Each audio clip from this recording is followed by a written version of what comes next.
नमस्कार, आप देख रहे हैं संस्कृति टीवी। हिंदू धर्म में नारियल का विशेष महत्व है। नारियल के बिना कोई भी धार्मिक कार्यक्रम पूरा नहीं होता है। आज हम आपको नारियल की उत्पत्ति की कहानी बताएंगे।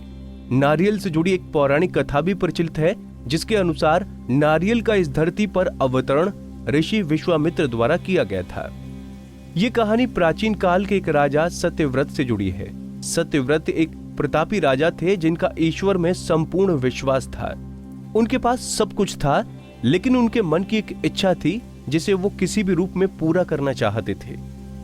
वो चाहते थे कि वो किसी भी प्रकार से पृथ्वीलोक से स्वर्गलोक जा सकें। स्वर्गलोक की सुंदरता उन्हें अपनी ओर आकर्षित करती थी, लेकिन वहां कैसे जाना है ये सत्यव्रत नहीं जानते थे।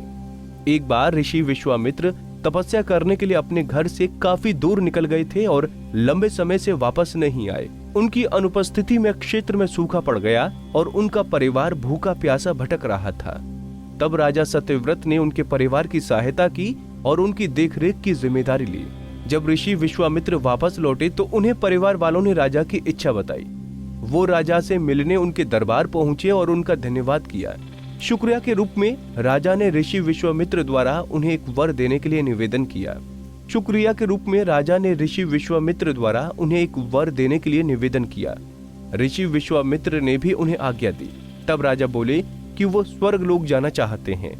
तो क्या ऋषि विश्वामित्र अपनी शक्तियों का सहारा लेकर उनके लिए स्वर्ग जाने का मार्ग बना सकते हैं? अपने परिवार की सहायता का उपकार मानते हुए ऋषि विश्वामित्र ने जल्दी एक ऐसा मार्ग तैयार किया जो सीधा स्वर्गलोक को जाता था।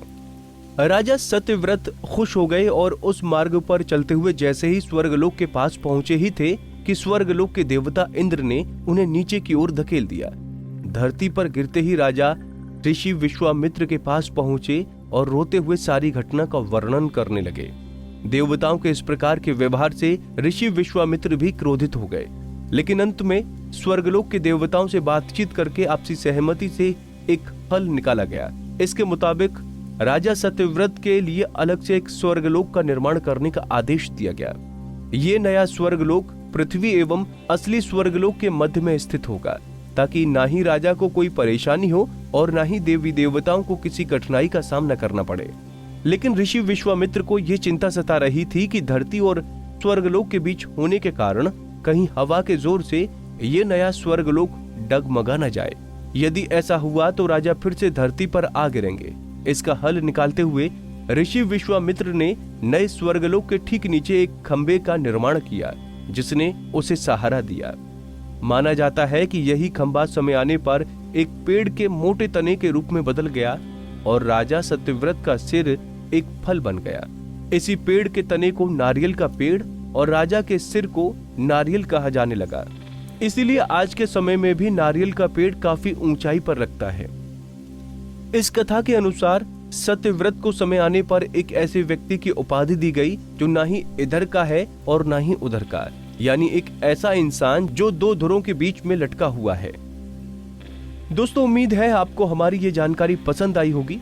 ऐसी ही धर्म और आस्था से जुड़ी जानकारी के लिए देखते रहिए संस्कृति टीवी। धन्यवाद।